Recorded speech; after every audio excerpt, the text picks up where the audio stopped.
gracias al Eterno que tenemos de nuevo esta oportunidad para hablar un poco sobre lo que es la parasha de esta semana. Esta parasha de esta semana es la parasha Noah, y este nombre en hebreo significa descanso. Y ya vamos hablando sobre esto, que vamos a ver algunas cosas, algunos principios, porque creo que sí es importante que podamos ver cómo aplicarla en nuestra vida y qué cosa el Eterno nos está mostrando y quiere de nosotros con cada parasha que estamos teniendo. La lectura de esta parasha es desde Génesis capítulo 6, versículo 9, hasta Génesis capítulo 11, versículo 32. Vamos a ver estos principios y un tema que es importante de esta porción.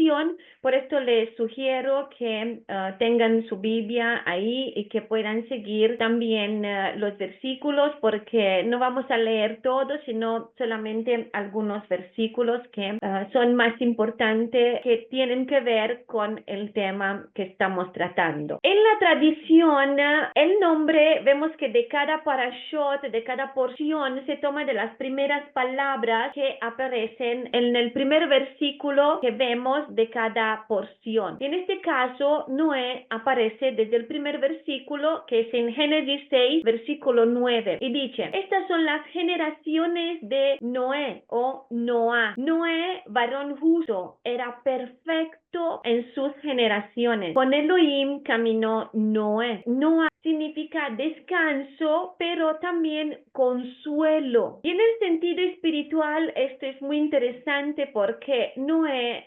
representa a aquellos que permanecen fieles en medio de un ambiente que es corrupto a causa del pecado. Y también por su nombre, porque sabemos que los nombres en hebreo son proféticos, por su nombre vemos como que con llegada de Noé la tierra encontró descanso por varias razones. Una de las razones se está comentando que cuando era la época de Noé, él fue el primero que inventó estos instrumentos para trabajar la tierra. Entonces ya para ellos esto era un avance. Eran estos instrumentos que los ayudaban a no ser tan difícil trabajar la tierra. Y de esta manera él inventó algunos instrumentos en su época, y a causa de esto se dice que la tierra también descansó. Pero no es solamente por esto, porque sabemos que en la época de Noé la tierra encontró este descanso. Y Noé también se convierte así en este simbolismo de justicia y obediencia al Eterno. ¿Por qué? Porque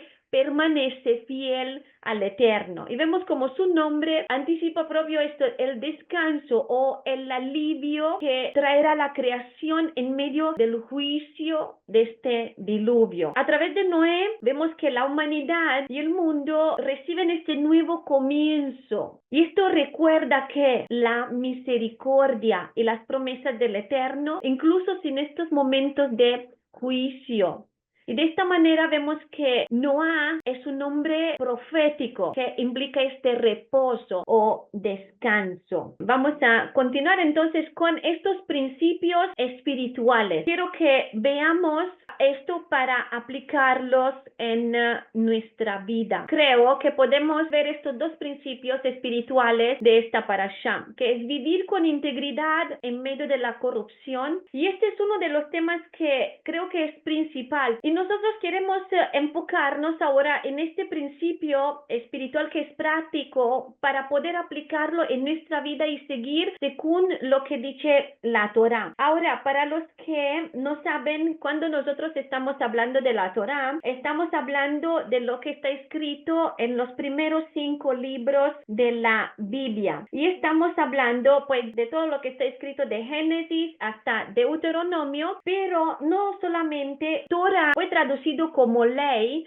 pero realmente Torah significa instrucción instrucción dada por el Eterno. Entonces, por esto estamos diciendo que al obedecer lo que el Eterno nos dijo de obedecer, esto atrae bendición a nuestra vida. Y el Eterno nos está llamando a obedecer su palabra, su instrucción que nosotros encontramos también, no solamente en esta porción de estos 5 libros, sino que es el fundamento de los principios de una vida de santidad, sino que claramente, como vamos a ver con las palabras de Yeshua, con las palabras de los profetas, y también se puede decir que a veces Yeshua y los discípulos también utilizaban la palabra de Torah como enseñamiento general de la palabra de Yeshua, porque Yeshua es la Torah, Yeshua es la palabra hecha carne. Entonces vemos que Yeshua hablaba la Torah, Yeshua hablaba lo que es esta palabra escrita, porque Él es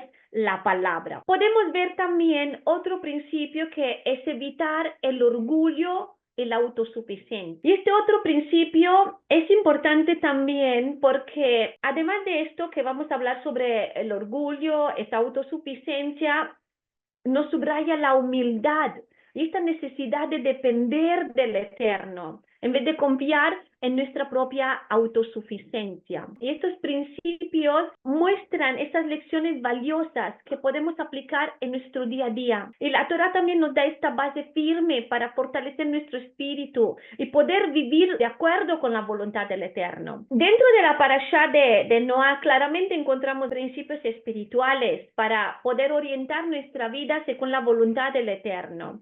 Pero aquí nosotros nos enfocamos en unos que es fundamental para que podamos crecer espiritualmente, porque claramente no podemos analizar todo, entonces nos vamos a enfocar en ser luz en medio de la oscuridad, que esto significa vivir con integridad en este mundo que es tan corrompido por causa del pecado. Y para poder comprender este mensaje de esta porción que estamos viendo, necesitamos examinar estas condiciones del mundo en los días de Noah. Y vemos como la Torah describe esta generación como una humanidad inmersa en el pecado, en la maldad, en que todos los pensamientos, los deseos de las personas estaban inclinados hacia el mal. Y en los días de Noé, la generación estaba marcada por el pecado. Y de este pecado podemos destacar 3 como principales de los que vamos a hablar. Y estos pecados son los que vamos a examinar y analizar para que podamos ver un poco mejor y analizar nuestro corazón también. El primer pecado es Yetzer Hara. Y este Yetzer Hara hemos hablado bastante la vez pasada, entonces no vamos a entrar en detalles, pero es esta inclinación al mal. Se refiere a esta tendencia en la naturaleza humana que lleva a la persona hacia deseos malignos y egoístas. Y esto lo vemos en Génesis 6:5, que dice: y vio Adonai que la maldad de los hombres era mucha en la tierra y que todos los designios de los pensamientos del corazón de ellos era de continuo solamente el mal. Y esta expresión de Yetzer Hara proviene de 2 palabras hebreas, que es Yetzer, que significa condición, intento o pensamiento, y puede entenderse como impulso, y Ra o Ra, que significa mal, aflicción, depravación o desgracia, y juntas forman esto de inclinación al mal o impulso maligno. Y esta inclinación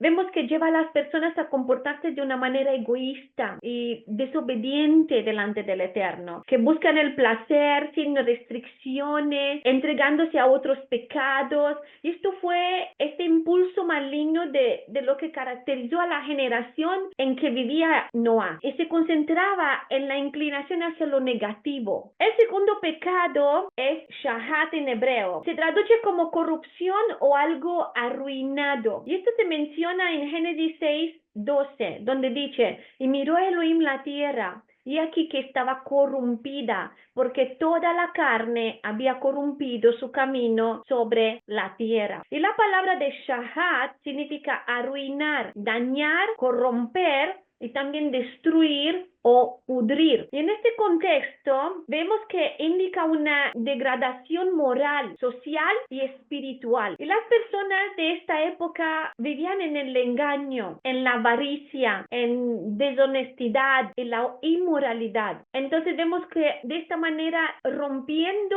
todos los principios morales que fueron establecidos por el Eterno. Incluso los más graves es que estos actos de corrupción e inmoralidad eran vistos como algo normal. Esto era el problema. Y cuando la corrupción moral se generaliza, vemos que se abre este paso a la manifestación más extrema del egoísmo y de la injusticia. Y el tercer pecado es jamás. Esto significa egoísmo rapaz que se manifiesta como violencia, injusticia y crueldad. Y esto se menciona en Génesis 6, versículo 13, que dice: dijo pues Elohim a Noé: he decidido el fin de todo ser, porque la tierra está llena de violencia a causa de ellos. Y aquí que yo los destruiré con la tierra. La palabra jamás, que esto es interesante, por esto lo quería compartir, porque se traduce como violencia, maldad, daño, ganancia injusta, crueldad e iniquidad. Y este pecado vemos que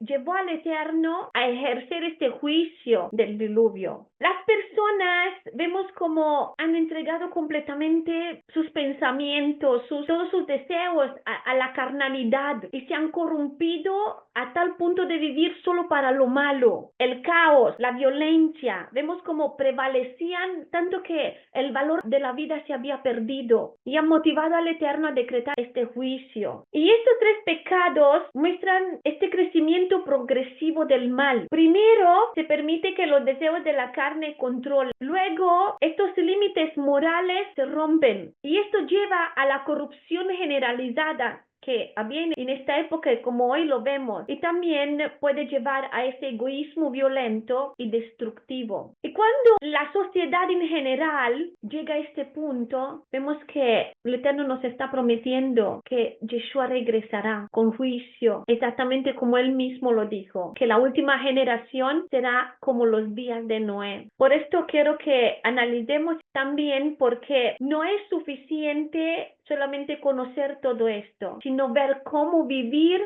en estos tiempos, cómo vivir como Noé, como él vivió en este mundo de oscuridad como luz. Porque en este medio de este panorama tan oscuro, vemos que el Eterno elige a Noé. ¿Por qué? Y haya gracia.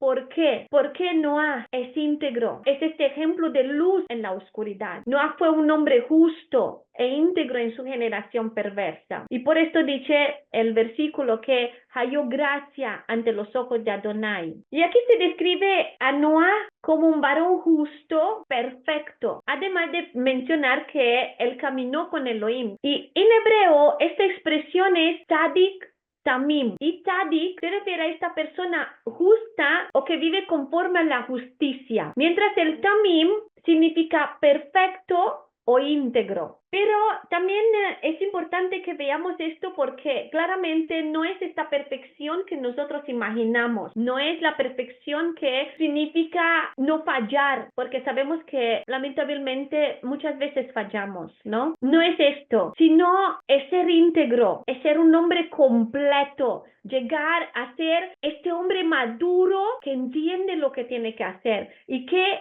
se distingue en su generación, en la manera de ser. Prácticamente esto es ser luz en medio de la oscuridad. Y Noé halló gracia ante Adonai debido a estas cualidades y fue luz en medio de la oscuridad de su generación. Y ahora vamos a ver este término de tzadik, porque la palabra tzadik está relacionada también con la obediencia a los mandamientos del Eterno. Y en Salmos 37, del 30 al 31, vemos que dice: la boca del justo habla sabiduría y su lengua habla justicia. La ley de su Elohim está en su corazón. Entonces, este salmo vemos que nos muestra que si la Torah del Eterno está en su corazón, en el corazón del justo, sus pies no resbalan. Vemos cuán importante es que la Torah esté dentro de nuestros corazones. Tener la Torah en nuestros corazones, la boca habla sabiduría. Y aquí el tzadik es alguien que vive según la Torah, teniendo en su corazón los mandamientos del Eterno.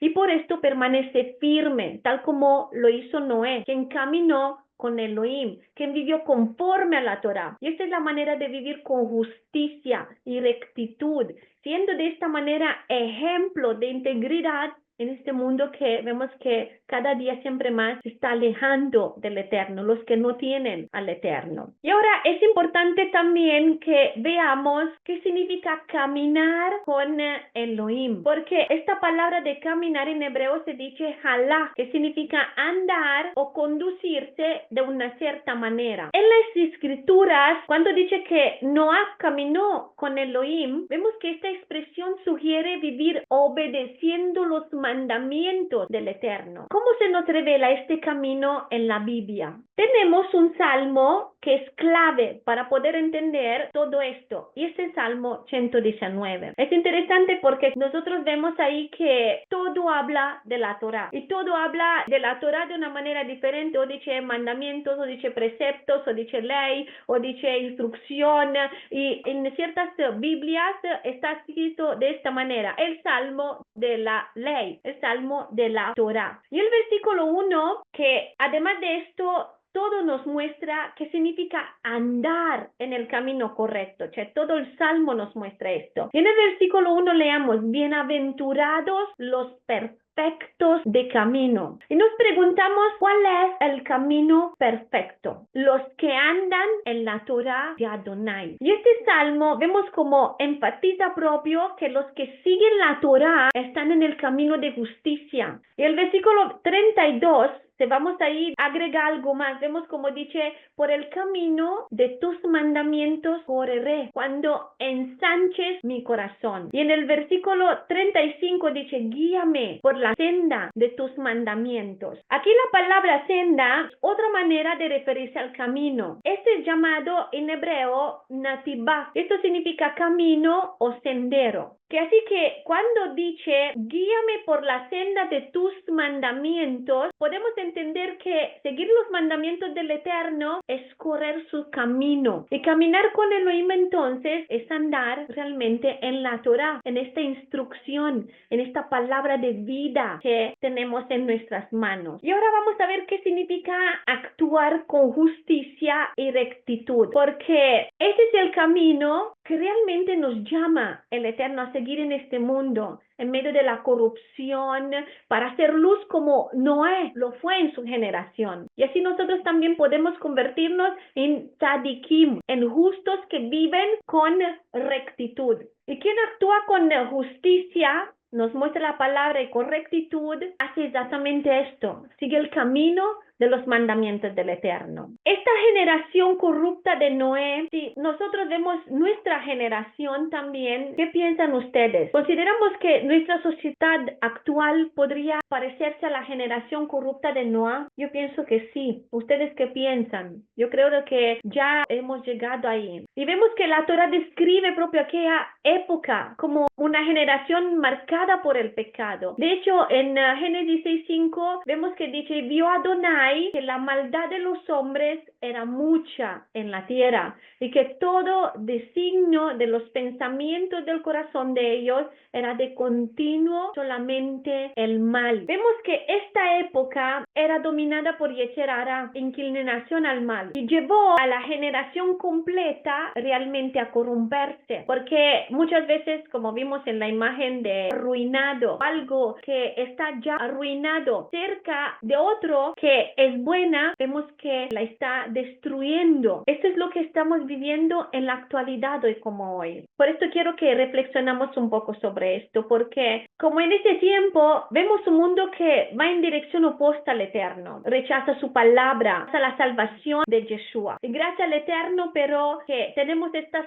promesas que aún así en esta generación, sin embargo, el Eterno que dice que va a ser un grande despertar en los que son su pueblo, en los que son suyos. Y hay algo que quiero que reflexionemos, porque hay que ver en esta generación qué cambios debemos hacer para ser considerados justos e íntegros, Tzadik Tamim, como Noah, y de esta manera sobresalir en esta generación, porque Noé fue justo y perfecto en medio de esta generación corrupta. ¿Cómo podemos seguir su ejemplo? ¿Cómo podemos reflejar la luz en medio de la oscuridad? Tenemos esta arca de salvación, y si nosotros tenemos esta arca y permanecemos bajo la protección del Yeshua, del Mesías, estamos en el arca de la salvación. Mantenernos dentro de esta arca requiere también dominar nuestras inclinaciones y mantenernos en obediencia a los mandamientos del Eterno. Y Yeshua vemos que nos da este ejemplo de obediencia que nos resguarda realmente dentro de esta arca espiritual. Pero hay que hacer algunos cambios, estos cambios necesarios, porque todo esto nos lleva a reflexionar esto, que si nosotros vivimos en tiempos que se asemejan a los de Noah, ¿qué ajustes realmente debemos hacer en nuestra vida para ser considerados justos e íntegros y dignos de estar en el arca, esta arca de salvación de Yeshua? Porque como estábamos diciendo, no es solamente que estamos dentro del arca y vivimos como queremos, no, dentro del arca de Yeshua hay principios, hay su palabra, hay la voluntad de Yeshua. Tenemos que vivir de esta manera, exactamente como el hijo pródigo. Cuando él volvió, él no pudo vivir en la casa del padre como quería. Tenía que vivir bajo la instrucción, vivir la voluntad del padre, o también decir así, las reglas de la casa. Entonces vemos que es importante tener en consideración esto. Tenemos que vivir bajo la obediencia de su palabra. Así como Noé fue luz en medio de la oscuridad, nosotros tenemos que ser como él y podemos serlo, pero ¿cómo? Viviendo sus mandamientos, la palabra de Yeshua. Vemos dentro de la escritura que esta luz del Eterno se asocia a los mandamientos y a la voluntad del Eterno, como lo leemos en Salmo 119, 105, dice: lámpara es a mis pies tu palabra, el lumbrera a mi camino. Y esto lo vemos también en Proverbios 6, 23. Que dice, porque el mandamiento, y ahí dice la misbah, el mandamiento, la instrucción de Adonai es lámpara, y la Torah, esta enseñanza, es luz. Ahí palabra de Torah viene traducido como enseñanza, y esta palabra de misbah como mandamiento, porque como le estaba comentando eso, la Torah significa instrucciones, luz también, como lo vemos aquí, y Yeshua es este ejemplo supremo para nosotros de ser luz en la oscuridad, y él mismo nos dice esto en Juan 8, 12, dice que él es la luz del mundo. Dice, otra vez Yeshua les habló diciendo, yo soy la luz del mundo, el que me sigue no andará en tinieblas, sino que tendrá la luz de la vida. Este mensaje que Yeshua nos está dando ahí, que tenemos que seguir, esto implica, si lo reflexionamos, mucho más que caminar a su lado físicamente. Se trata de imitar realmente su forma de vivir, porque ser seguidor de Yeshua significa asumir sus enseñanzas y su ejemplo de vida, que vemos que Yeshua siempre promovía esta de obediencia a la Torah. Así que quien sigue sus pasos y lo hace verdaderamente, no caminará en las tinieblas, sino que recibirá la luz de la vida. Entonces, ser luz significa vivir de acuerdo con los mandamientos del Eterno. Y también Yeshua hace esta correlación o esta conexión entre amor y obediencia. Dice, si me amáis, guardad mis mandamientos. Esto en Juan 14, 15. Y también vemos que en Juan 14, 21 dice, el que tiene mis mandamientos y los guarda, este es el que me ama. Y el que me ama será amado por mi Padre. Y yo lo amaré y me manifestaré a él. Y también Yeshua nos dice que nosotros somos la luz del mundo. Y nos exhorta a ser luz del mundo. En Mateo 5, 14 a 16 dice, vosotros sois la luz del mundo. Una ciudad asentada sobre un monte no puede esconderse, ni se enciende una luz y se pone debajo de un almud, sino sobre un candelero y alumbra a todos los que están en la casa. Así alumbre vuestra luz delante de los hombres, para que vean vuestras buenas obras y glorifiquen a vuestro Padre que está en los cielos. En otras palabras, vemos que nuestra vida debe ser un testimonio de obediencia a la Torá, para que nuestra luz brille y otros puedan ver estas obras buenas que realizamos, que son inspiradas por la voluntad del Eterno. En la Biblia, la oscuridad, ¿qué representa? Ignorancia de la palabra del Eterno y desobediencia, mientras que luz simboliza el conocimiento de la Torá y vivir con justicia y con rectitud. Y apóstol Pablo también, él entendió que este principio de ser luz al mundo es importante y habló sobre esto en Filipenses 2, del 15 al 16. Y dice, para que seáis irreprensibles y sencillos, hijos de Elohim, sin marcha, en medio de una generación maligna y perversa, en medio de la cual resplandecéis como luminares en el mundo, asidos de la palabra de vida. Vemos como Pablo, ¿qué hace? Dice que debemos aferrarnos a la palabra de vida, que es la Torá, para poder ser luz. Y al hacerlo nosotros vivimos en rectitud y actuamos como ejemplo para los demás también. Y esta historia de Noah y las enseñanzas de Yeshua resaltan por esta misma verdad en este tiempo de oscuridad y de decadencia. Nosotros debemos abrazar la Torá y cumplir sus mandamientos. Y de esta manera vamos a ser luz en el mundo. En 2 Timoteo 3, del 16 al 17, apóstol Pablo también vemos como subraya este valor de las escrituras para guiarnos en el camino de la justicia y dice, toda la escritura es inspirada por Elohim y útil para enseñar, para redarguir, para corregir, para instruir en justicia, a fin de que el hombre de Elohim sea perfecto, enteramente preparado para toda obra buena. Vemos que aquí el propósito de la escritura es muy claro, que el hombre sea perfecto ante los ojos del Eterno, tal como lo fue Noah, que fue considerado tzadik tamim, justo y perfecto. ¿Y cómo podemos nosotros ser calificados como perfectos ante los ojos del Eterno? A través de la instrucción que la escritura nos está dando. ¿Qué quiere decir? La Torá y los profetas, las palabras de Yeshua. Yeshua mismo dice que él vino a hablar sobre la Torá y sobre lo que dicen los profetas, y él vino a cumplir la Torá y los profetas. Y dice, a fin de que el hombre de Elohim sea perfecto, enteramente preparado para toda buena obra. En otras palabras, para vivir con rectitud. Y esto debe motivarnos a que reflexionamos sobre nuestros caminos.